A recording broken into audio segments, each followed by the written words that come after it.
Barakatah Yahweh, Barakatah Yahweh Shah, Barakatah Yahweh, Barakatah Yahweh Shah. All praise to Yahweh, Hashem, Yahweh Shah, Hashem Rikakadash. Yahweh be the name of the Heavenly Father. Yahweh Shah be the name of His only begotten Son, who they ignorantly call Jesus Christ. Now, when you're looking at how these Edomites is going to have this great insurrection, and you put it on a timeline and measure the time through the prophecies, and you can see how they will bring their insurrection on the elect. Now let's go into the prophecies and dig into how these Edomites is going to come with all wrath and anger with the force of the sword. And they're going to be trying to come after the elect because they know they have a short period of time. I'm going to start with Revelation chapter 12. Because in chapter 12, it gave you the whole rundown. After verse 12, it says, the last sentence say, for the devil has come down to you having great wrath, because he know that he have but a short time. Okay. 13, it said, and when the dragon saw that he was cast unto the earth, he persecuted the woman which brought forth the man child. So these dragons are seeing that their kingdom is falling. See, when they see that they are cast down to the earth and they are no more ruling like they want to rule, that's when they're gonna persecute the woman, which is the 12 tribes of Israel. They're gonna demonize them. They're gonna start to put them in tight situation. Okay. Verse 15 is saying, the serpent cast out of his mouth water as a flood after the woman, that he might cause her to be carried away of the flood. Okay. Now let's go in the second Ezra. That carried away.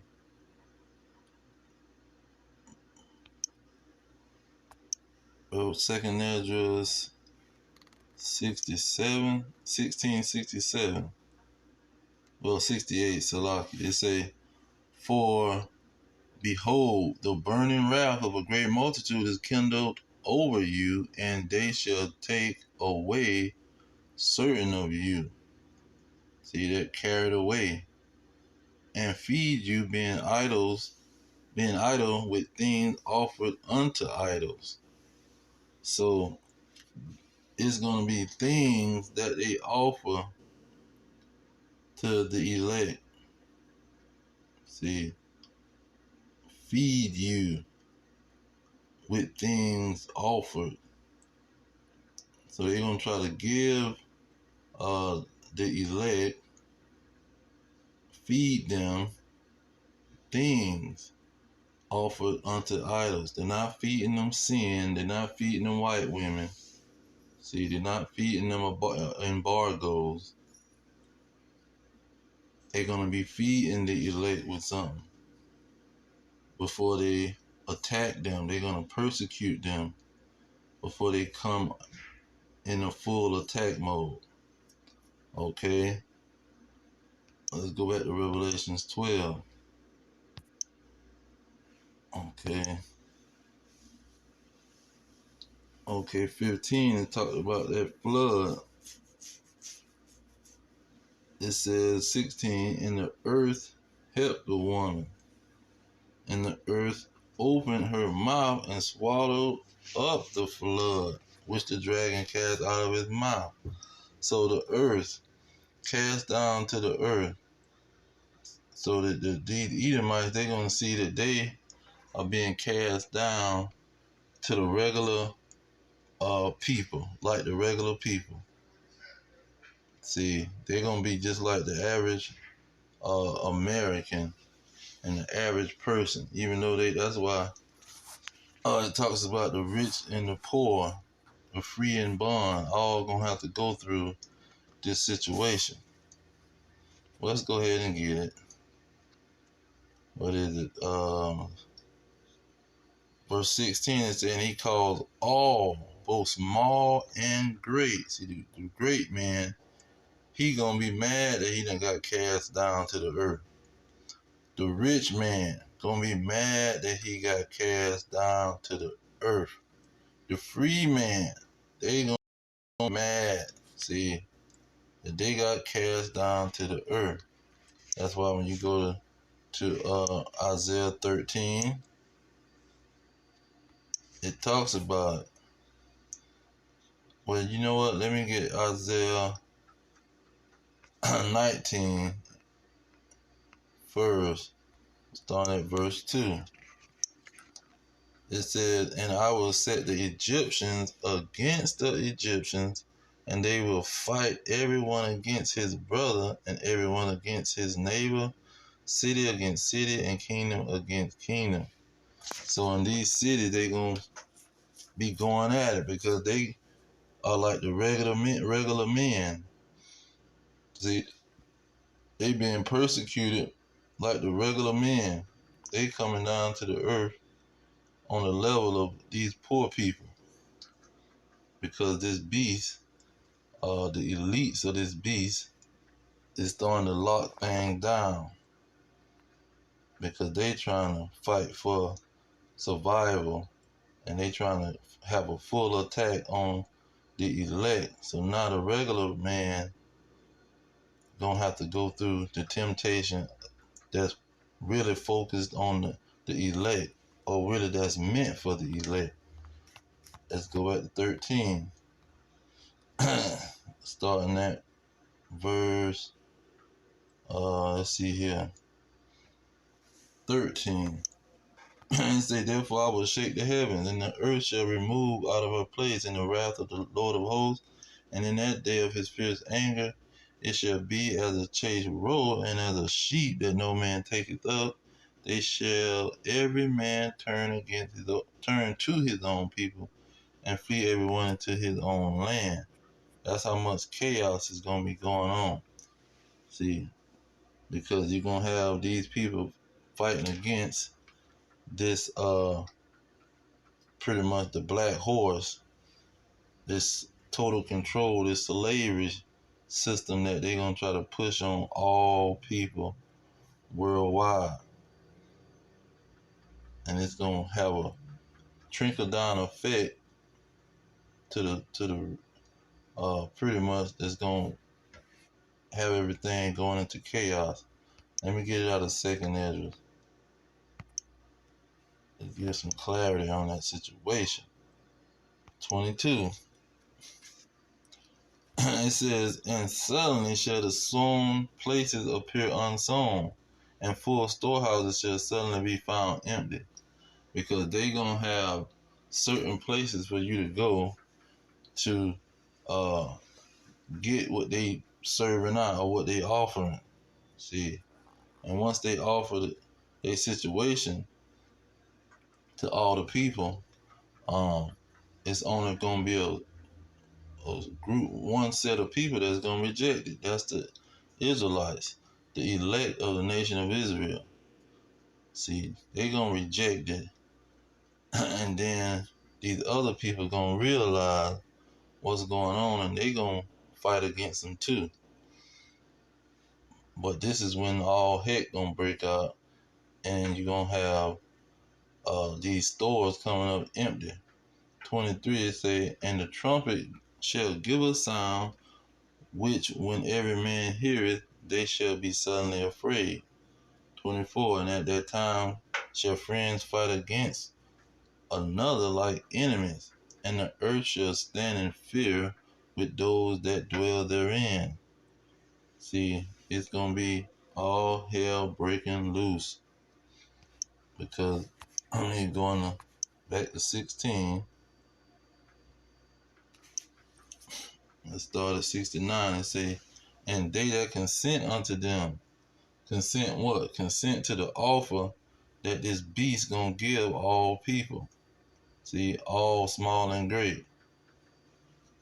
And he gonna demand that they consent. But see, it's gonna be people that's not gonna consent. That's why you got verse 7 and say, for there shall be in every place in the next cities a great insurrection upon those that fear the Lord. They shall be like madmen, sparing none, but spoiling and destroying those that fear the Lord. 72. For they shall waste and take away their goods and cast them out of their houses. Then shall they be known. See, the elect is going to be known when they do not consent to this beast, to this red dragon, to the elites of the so-called white man. See, they're going to be known then because they not going to be consenting like these other people. See, these other people, they're going to consent, like 69 say, and shall be had in derision and in reproach and trodden under the foot. See, they gonna beat it done consented. And by the time while they consenting and the elect not consenting, they gonna start to realize these elect ain't consenting. So now they gonna come after them. See, because through the chaos, you gonna have people jumping out there and consenting. But when they realize, turn around and say, hold on, wait a minute. These elect people's not consenting. And the whole system is gonna be in jeopardy if they don't consent. We got to punish them. And then that's when all hell gonna break loose and the fight gonna consume the cities that's this insurrection is happening in. You see? And so you're gonna have chaos, plus the elect not gonna consent, but you're gonna have the others that's gonna not consent too. So now it's gonna be chaos. Which ones out of the resistors is the elect? But they're gonna come after everybody that's resisting. So it's gonna be a bunch of chaos. And that famine gonna kick in when you're having all this confusion going on. The stores gonna come up totally empty because they gonna have this pretty much C-hip that they offering the people, and the people gonna be rejecting it and accepting it, and the ones that's accepting it, they gonna have food set out for them. This is what the pale horse settled in. Let's get that, Revelation 6. And the black horse, the pale horse and the black horse, they gonna settle in at this point. See, the verse, the red horse described the nation that's gonna be doing this, but that red horse is gonna bring his wickedness to the height when it's the black horse, because that's really what black stands for, wickedness. And so it's going to confiscate the money and the food. That's why I say barley for a penny, wheat for a penny. It's going to confiscate the food, and then the pale horse is when it's going to be able to keep this food from the people. Because let's get the last sentence. It says, and the power was given unto them over the four part of the earth, which is America, to kill with the sword and with hunger. So they can keep food away from people. They're going to confiscate the food. And then you're going to have a major problem. See, once they confiscate this food and start issuing it out to people with a pretty much done took this C here, and they got a good credit with the beast, then you're going to have all kind of drama happening. Because for somebody to starve, that means they gonna just not allow them to get the food. They might not lock them up for not taking the sea hip, but they gonna not let them get this food, and them rejecting it gonna mean starvation for them. See, and it don't take that long to starve out. But just like the Lord said, his people is gonna eat, because He's not gonna allow them to be destroyed. So this is why they call this pale horse in this nation of Edom death, because they gonna be issuing out death in all types of ways. They gonna have the guillotine and militias flying all over the place, purging these people, killing as many as they can find. See, and these groups think they gonna fight back, like on the movie Purge. They gonna get some guns and fight back. It's not gonna happen. They gonna get mowed over. Because at the end of the day, it's the Lord bringing this situation. Let's go ahead and get that in Ezekiel 21. Let me start at verse 9. It says, Son of man, prophesy and say, Thus says the Lord, a sword is sharpened and also firmer. See, these Edomites is being prepared to attack these wicked Israelites. Verse 10, it says, It is sharpened to make a sore slaughter. See, he preparing these Edomites to make a sore slaughter on these wicked Israelites. Because look what he's saying, Amos 9 and 10. He say, all the sinners of my people shall die by the sword. See, he gonna put them Edomites on their behind. When all hell break loose, they gonna see that they got no protection from these Edomites. They gonna be killing them at will. Which say the evil shall not overtake nor prevent us. See, they gonna think that they're just because they went and took this thing that was offered to them, this sea here, that these Edomites gonna spare they behind. Let's get that out of Isaiah. See, that just might be a trick to get a hold of your behind. It says, verse 15, everyone that is found shall be thrust through, and everyone that is joined unto them shall fall by the edge of the sword. So you take that sea hip and join yourself to them, and you getting fed, and they gonna have to get rid of your behind and put you to the sword. See, that's what they don't understand. And if they don't do that, they gonna pretty much have you set to the side waiting on this nuclear holocaust that's gonna come to America.